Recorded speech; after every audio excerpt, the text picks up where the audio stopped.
쉽게 한국에서 셀코리아가 다시 발생한다거나 미국이 금리를 내린다고 하더라도 신용하락으로 한국의 채권 금리는 여전히 4%를 넘어 5%, 6%를 향해 오르는 이런 최악의 상황이 발생할 수도 있다는 것입니다.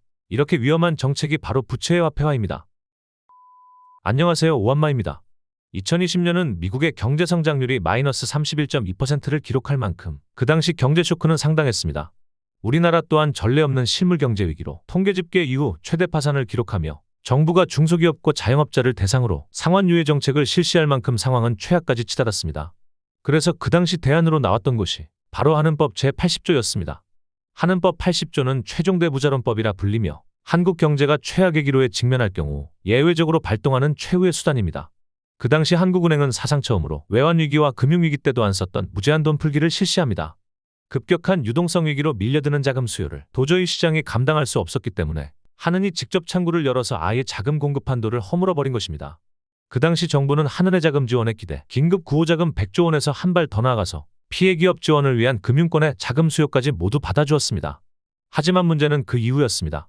당장의 코로나 위기를 벗어나기 위해서 자금 지원을 실행했지만 여전히 경제는 침체를 벗어나지 못했다는 것입니다. 4년이 지난 지금 여전히 자영업자들은 대출을 갚지 못해 만기 연장을 반복하고 있고 한계 기업 또한 고금리에 휩쓸리며 이제는 10곳 중 6곳이 이자도 못 내는 상황에 직면했습니다. 더욱이 금리가 오르며 자산 가격이 폭락하자 급기야 이제는 건설사와 연끌마저 무너지며 부동산 위기가 금융 전체의 위기로 전이되고 있습니다. 지금 저축은행의 요주이하여신 비율은 8.6%를 기록하고 있고 고정이하여신 비율 또한 무려 5.2%를 기록하고 있습니다. 이에 금감원은 올해 비상 상황이 염려된다며 저축은행에게 비상시에 대비할 수 있는 자본 조달 계획을 마련해두라고 지시했다고 합니다. 이미 위기는 턱끝까지 차올랐다는 것입니다. 이러니 무슨 일이 발생합니까?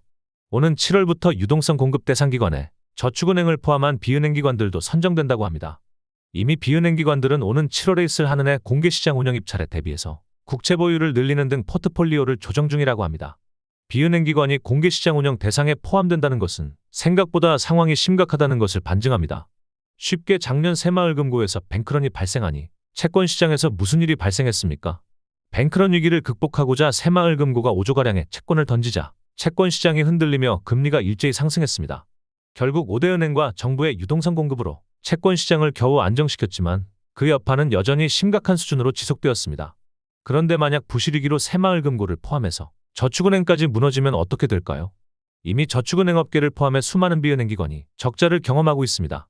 그런데 이런 상황에서 고금리 여파로 대출이 더욱 부실화된다거나 추가 손실이 발생하면 과연 어떻게 되겠습니까? 현재 금융 시스템 내에서 비은행 금융기관의 비중은 48.4%로 총자산 기준 무려 절반 가까이를 차지하고 있습니다. 그렇기에 부실이 발생할 경우 금융 전체가 마비될 정도로 상당한 충격이 예상되고 있습니다. 저축은행의 총자산은 126조 6천억을 기록하고 있고 새마을금고의 총자산은 무려 287조입니다. 우리은행의 총자산이 425조라는 것을 감안하면 이들의 디폴트는 은행권 못지않은 거대한 충격을 가져온다는 것입니다. 그런데 작년 새마을금고 하나도 감당하지 못했던 금융시장이 과연 비은행 금융기관의 디폴트를 감내할 수 있을까요? 이러니 그동안 공개시장 대상기관에 포함하지 않았던 비은행 금융기관을 이번에 유동성 공급 대상기관으로 선정한 겁니다. 사실 비은행 기관을 공개시장 대상기관으로 선정하는 것은 한은 입장에서는 엄청난 도박입니다.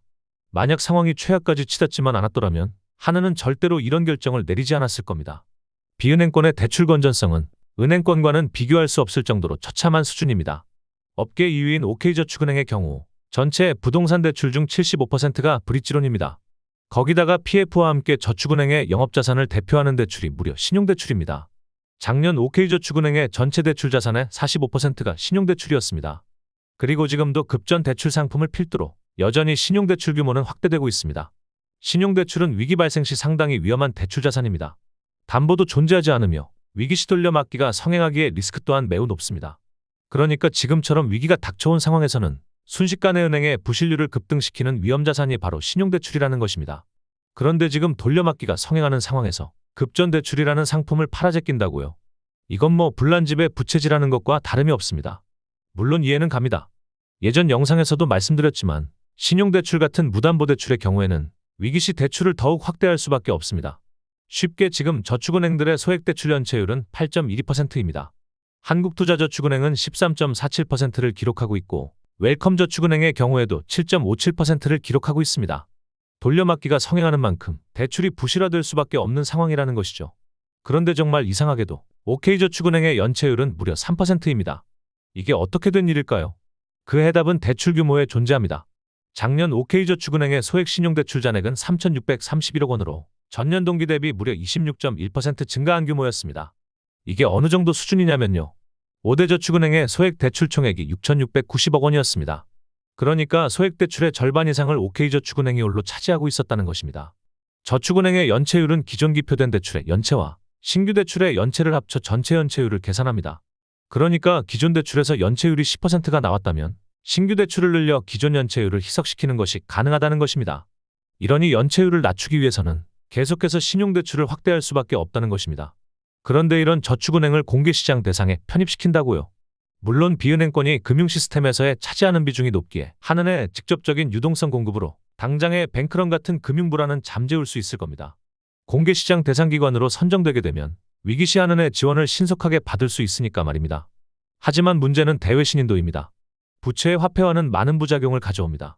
유동성 지원은 중앙은행이 금융기관에게 대출하는 방식으로 진행되기 때문에 한은의 자산이 부실화되며 재정 건전성이 급격히 악화될 뿐더러 그로 인해 한은의 신용도도 악화되면서 결국 국가 신인도에 크나큰 부정적 영향을 가져오게 됩니다. 그동안 수많은 위기가 닥쳐왔음에도 부채의 화폐화를 실행하지 않았던 이유가 무엇이었습니까? 재정 건전성이 악화되고 국가 신인도가 하락하면 원화 가치가 급락할 뿐더러 투자 또한 급속히 감소하기 때문이었습니다. 쉽게 한국에서 셀코리아가 다시 발생한다거나 미국이 금리를 내린다고 하더라도 신용하락으로 한국의 채권 금리는 여전히 4%를 넘어 5%, 6%를 향해 오르는 이런 최악의 상황이 발생할 수도 있다는 것입니다. 이렇게 위험한 정책이 바로 부채의 화폐화입니다. 그런데 이런 정책에 비금융기관을 포함시키겠다고요? 여러분 지금 상황을 정확히 보셔야 합니다. 최악을 막기 위해 차악을 선택할 수밖에 없는 상황이 지금 한국의 현실이라는 것입니다. 이미 저축은행의 PF 손실만 5조 가까이 발생했고 새마을금고의 연체율은 7%를 넘어가고 있습니다. 더 이상 이들의 디폴트는 추정이 아니라 현실이 되어가고 있다는 것입니다. 정부가 위기는 충분히 감당할 수 있다며 위기설을 일축하던 것이 엊그제입니다. 그런데 그런 정부가 이제는 가장 앞장서서 이들의 디폴트를 대비하고 있습니다. 그런데 이런 상황에서 위기는 없다며 아무런 대비를 하지 않는 것이 과연 합리적 판단일까요? 항상 말씀드리지만 지금은 투자 따위가 문제가 아닙니다.